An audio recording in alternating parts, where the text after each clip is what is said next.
महिनाभर फरार राहून प्रशांत कोरटकरनं पोलिसांच्याच कारभाराची धिंड काढली आहे। दुसरीकडे तो चक्क दुबईत फरार झाल्याच्या चर्चा रंगू लागल्या आहेत। विरोधकांनी यावरून देवेंद्र फडणवीसांसह त्यांच्या गृह खात्यावर टीका केली आहे आणि सत्तेतील अमोल मिटकरी यांनीही कोरटकरला नागपूर पोलिसांचं अभय असल्याचा दावा केलाय।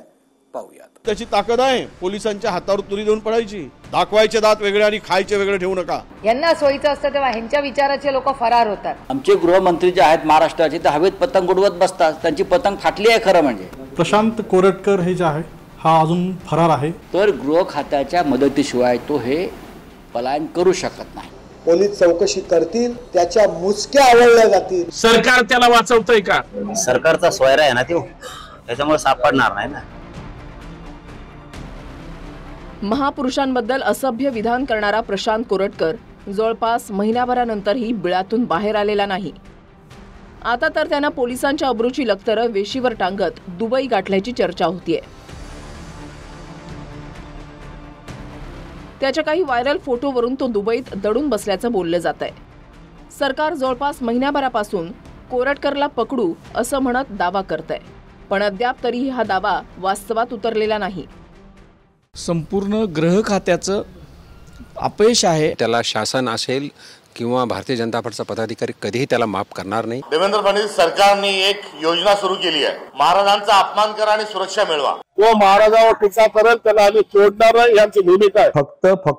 फक्त नागपूर पोलिसांची पाठराखण त्याला आहे। तो किती पळाला ना त्याला अटक होईल, कारवाई होईल। कोरटकरनं छत्रपती शिवाजी महाराजांबद्दल अपशब्द काढले, संभाजीराजेंबद्दल बदनामीकारक विधानं केली, राजमाता जिजाऊंच्या चारित्र्यावर शिंतोडे उडवणाऱ्या जेम्स लेनच्या पुस्तकाचे दाखले दिले, जातीवाचक बोलून इतिहासकार इंद्रजित सावंतांना जीव मारण्याची धमकी दिली, वृत्तवाहिनीवर दाखवताही येणार नाही अशी विकृती कोरटकरच्या तोंडरूपी गटारातून बाहेर पडली।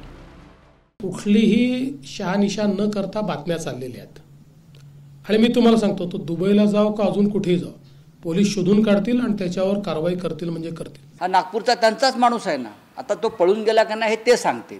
उद्या आम्ही म्हणायचो पळून झाला आणि तो भाजपच्या कार्यालयात कुठेतरी सापडायचा किंवा एखाद्या मंत्र्याच्या बंगल्यात सापडायचा भाजपच्या, किंवा वर्षा बंगल्यावर सापडायचा।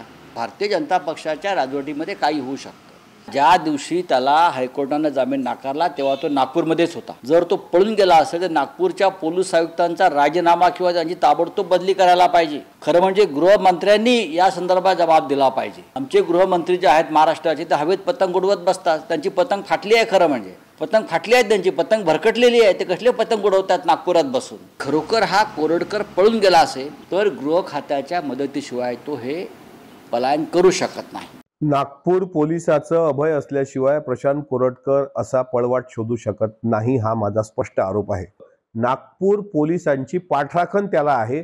महाराष्ट्राच्या गृहमंत्र्यांनी याची गंभीर दखल घेऊन त्यामध्ये निर्देश द्यावे। तो चंद्रपूरला जातो, चंद्रपूरला तिथे पोलीस अधिकारी भेटतो आणि आता पोलिसांची दिशाभूल करायला तो दुबई मधला एक फोटो व्हायरल करतो की जा तुमच्यात हिम्मत असेल तर मला या दुबईला शोधायला। आणि मला तरी वाटतं भर चौकात त्याच्या पार्श्वभागावर फटके देत त्याला तुरुंगात डांबलं पाहिजे असं माझं ठाम मत आहे। प्रशांत कोरटकर या महाराष्ट्र छत्रपती शिवाजी महाराजांचा अपमान करणाऱ्यांना आणि त्यांच्याविषयी अपशब्द वापरणारा कधीही सहन करणार नाही। कोरटकरच्या नावे क्लिप बाहेर आल्यानंतर कोल्हापूर पोलिसात त्याच्या विरोधात गुन्हा दाखल झाला। तिकडे नागपुरात कोरटकरच्या मागणीनुसार पोलिसांनी त्याच्या घराला पोलीस बंदोबस्त लावला। तो आवाज आपला नाही असं सांगून कोरटकर घराबाहेर पोलीस असूनही फरार झाला। कोल्हापूर पोलीस कोरटकरला पकडण्यासाठी नागपूरला पोहोचले तेव्हा कोरटकरच्या घराला कुलूप होतं। 2 दिवसांनी कोरटकरनं वकिलाद्वारे कोल्हापूर सत्र न्यायालयातून जामीन मिळवला। जामीन संध्याकाळी 5 नंतर मंजूर झाला। त्यावेळेला सरकारी वकील उपस्थित नव्हता किंवा सरकारी पक्षाला याची माहितीही मिळाली नाही। या पुढच्या तारखेला कोल्हापूर कोर्टात अस्तित्वातच नसलेला अर्ज कोल्हापूर पोलिसांनी केल्यानं तो फेटाळण्यात आला।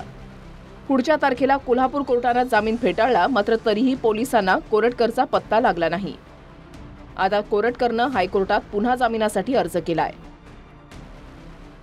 देवेंद्र फडणवीस सरकारने एक योजना सुरू केली आहे, महाराजांचा अपमान करा आणि सुरक्षा मिळवा। पोलीस घराच्या समोर उभे राहिले, आणि मागच्या दारातून हा पहिले पळून गेले. पोलिसांशी लागेबंदे का निर्माण झाले तर ते नागपूरकर आहे आणि गृहमंत्री देखील नागपूरकर आहे आणि दोघांचे हितसंबंध आहेत. छत्रपती शिवाजी महाराजांना हा महाराष्ट्र दैवत मानतो, दैवत. आणि त्यांना कोणी काय बोललं असेल ना तर कोणी माफ करू शकत नाही, वाचू शकणार नाही. मी सांगतो तुम्हाला, तो किती पळाला ना त्याला अटक होईल, कारवाई होईल.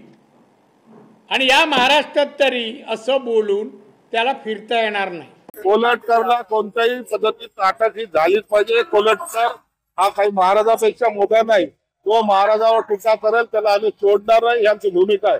मग तो कोल्हटकर असो की कोणी असो. सोयरा आहे ना, सरकारचा सोयरा आहे ना तो, त्याच्यामुळे सापडणार नाही ना.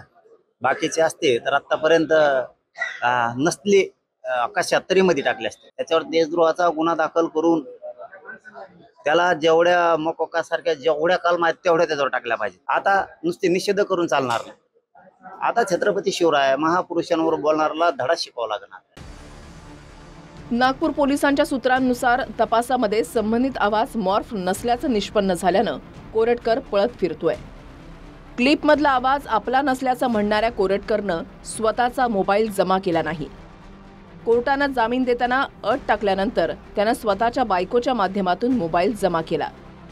पण तोपर्यंत मोबाईलमधला किती डेटा डिलीट केला गेला याबद्दल कुणालाही माहिती नाही. महिनाभर झालं कायद्याचं संरक्षण नसताना, गुन्हे दाखल झालेले असताना एखादा चिल्लर माणूस पोलिसांच्या हातावर तुरी देऊन जर खरंच गेला असेल तर हे संपूर्ण गृह खात्याचं अपयश आहे असं आपण म्हटलं पाहिजे. महाराष्ट्राचं पोलीस खातं आधुनिकतेसह पारदर्शक आणि कर्तव्य तत्पर मानलं जातं. मात्र मागच्या काही काळात आधी माध्यमांना प्रतिक्रिया देऊन फरार होणाऱ्या पॅटर्न महाराष्ट्रामध्ये रूढ होतोय. शिवाजी महाराजांचा पुतळा कोसळल्यानंतर कथित शिल्पकार आपटेही आधी माध्यमांना प्रतिक्रिया देऊन फरार झाला. विशाळगड प्रकरणामध्ये गजापुरात दंगल घडवणारेही माध्यमांना प्रतिक्रिया देऊन फरार झाले. आणि महाराजांबद्दल अपशब्द वापरल्याच्या प्रकरणात तो आवाज आपला नाही असं सांगून कोरटकरही आजपर्यंत फरारच आहे. बिंदास्त फिरतो तो. सोलापूरकर असेल, कोरटकर असेल, ही पिलावळं कुणाची? हे सत्तेबरोबर असणारी पिलावळं नेहमी महाराजांचा अवमान करत असतात आणि त्याची ताकद आहे पोलिसांच्या हातावर तुरी देऊन पडायची. ज्याने महाराजांचा अपमान केला खरं तर त्याची जीभ छाटली पाहिजे. तो पुन्हा बोलताच कामा नये. छत्रपती शिवरायांचं दाखवायचे दात वेगळे आणि खायचे वेगळे ठेवू नका. प्रशांत यांनी जे वक्तव्य छत्रपती शिवाजी महाराजांच्या विरोधात केलेलं आहे तो महाराष्ट्रातले 13 कोटी 15 कोटीची जनता आहे कुणालाही सहन होण्यासारखं नाही आहे. म्हणून त्याला शासन असेल किंवा भारतीय जनता पक्षाचा पदाधिकारी कधीही त्याला माफ करणार नाही आणि त्याला आज न उद्या शिक्षा भोगावी लागेल. Bureau report, TV9 Marathi.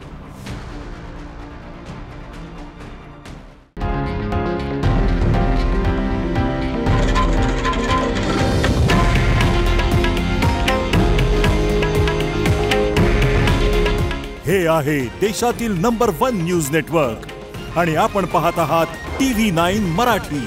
काळजी तुमची, हित महाराष्ट्राचं.